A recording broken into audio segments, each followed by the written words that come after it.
Summer this fall, this winter. Holler at your boy. God bless. I'll see you at the top. Just said it out straight, beg me. And they begged me. So that was all I wanted. That was all I asked. They're all dressed like me. They're all trying to talk like me. They're all trying to be me. Everyone in the game wants this fight. This is the lottery fight. And this man took it on his last contract. Imagine that. Surprise, surprise! There's a new king in the lightweight division. Who gives a The Irish are back. We've taken back control of New York City. I run New York City. June 29th.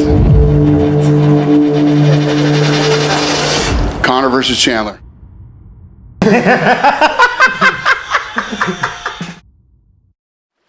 Life was good जब हमें ये पता लगा कि Conor McGregor is back.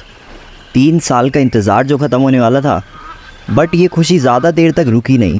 मैं खुश हो ही रहा था कि उतने में डेना वाइट का कॉल आया। Hello Dana, what's up? Conor McGregor is out of 303 versus Michael Chandler with an injury. Unfortunately, Khamzat Chimaev is out of the fight next weekend in Saudi Arabia violently, and I mean violently ill. So he's going back home and hopefully he gets well soon. Welcome to fight town, जहां हम बात करते हैं ऐसे fighters और events की जिनकी story शायद इंडिया तक पहुंची नहीं। और आज हम जानेंगे कि आखिर क्यों इस साल की 2 सबसे एक्साइटिंग फाइट्स कैंसिल हुई और क्या ये दोबारा हो पाएंगी। आगे बढ़ने से पहले चैनल को सब्सक्राइब कर ले, क्योंकि 96% जनता वीडियोस तो देख रही है बट सब्सक्राइब नहीं करती, और वीडियो एंड तक देखना। So without any further delay, let's get started. July 11, 2021, UFC 264। ये वो डेट है जिस दिन हमने कॉनर को आखिरी बार ऑक्टागन में फाइट करते हुए देखा था। डस्टिन और कॉनर की राइवलरी में दोनों ही फाइटर एक फाइट जीत चुके थे, तो UFC ने इन दोनों की तीसरी फाइट बुक की। Fight was short but rage था फाइट में। फाइट हाई पेस पर शुरू हुई, दोनों फाइटर ही एक दूसरे पर प्रेशर डाल रहे थे। कुछ अच्छे स्ट्राइक्स देखने को मिले, एक्सचेंजेस देखने को मिले और एक टेक डाउन भी।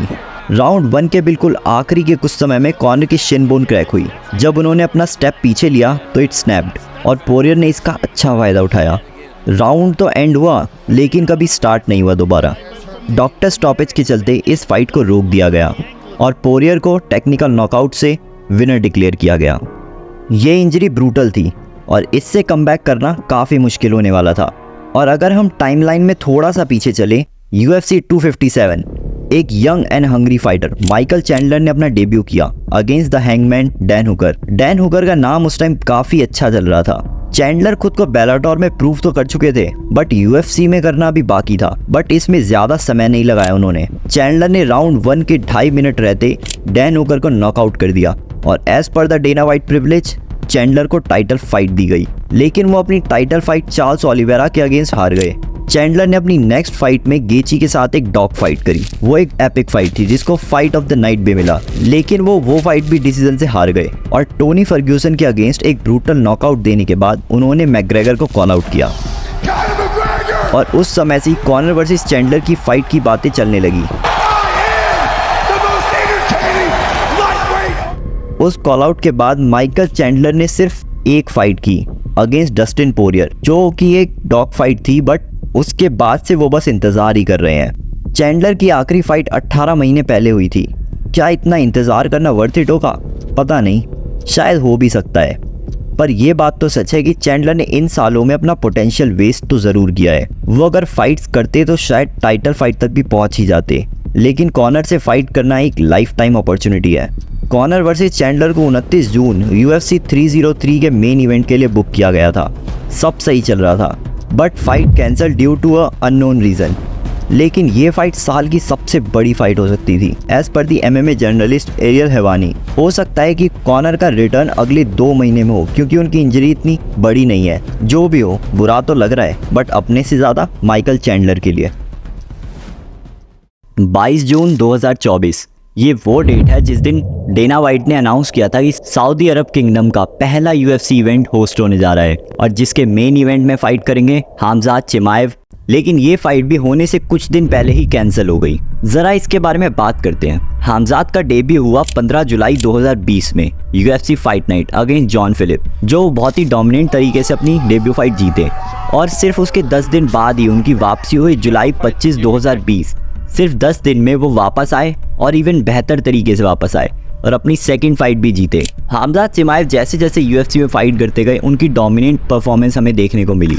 उनकी सबसे टफेस्ट फाइट थी अगेंस्ट गिलबर्ट बर्न्स, जो कि एक बहुत ही ब्रूटल फाइट थी। हमजात चिमाएव को गिलबर्ट बर्न्स से पहले किसी ने डैमेज नहीं दिया था, लेकिन गिलबर्ट बर्न्स की फाइट में ही लुक्ड ह्यूमन। उस फाइट के बाद हमजात चिमाएव का ऑरा थोड़ा सा कम हो गया। अगर हम ऑरा की बात करें तो हमजात जब शुरू में आए थे, सबको लगा था कि वो आते ही UFC में टाइटल फाइट बहुत जल्दी पालेंगे। हमजात और फाइट कैंसिल, ये दोनों चीजें हमेशा एक साथ रहती है। हमजात ने UFC में 7 फाइट्स करी है और 6 अब तक कैंसिल हो चुकी है, तो आप सोच सकते हैं कि ये दोनों चीज़ें बहुत ही कॉमन है हमारे लिए। अब उनकी हेल्थ कंटिन्यूसली ख़राब रही, जिसके चलते हमें उनके रिटर्न के लिए हमेशा वेट करना पड़ा। पिछले 2.5 साल में हमजात ने सिर्फ 2 फाइट करी है।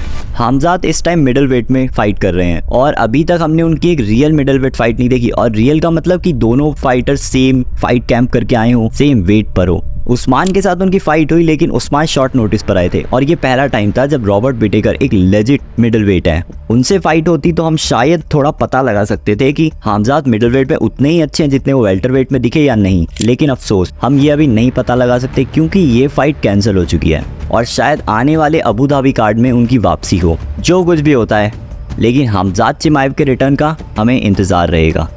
ये 2 फाइट थी जो जून में बुक करी गई थी, लेकिन ड्यू टू सम सर्कमस्टांसेस ये दोनों ही फाइट कैंसिल हो चुकी है। ऑल्दो इनका रिप्लेसमेंट हमें बता दिया गया है, और अगर इस वीडियो में कमेंट आए तो शायद मैं उस पर भी एक प्रीव्यू वीडियो बना दूँ। ऐसा ही और कंटेंट देखने के लिए चैनल को सब्सक्राइब कर लें, और अगर आप हमजात या कॉनर मैकग्रेगर की स्टोरीज जानना चाहते हैं तो मेरी ये 2 वीडियो चेक करें। तब तक के लिए फाइट टाउन साइनिंग ऑफ।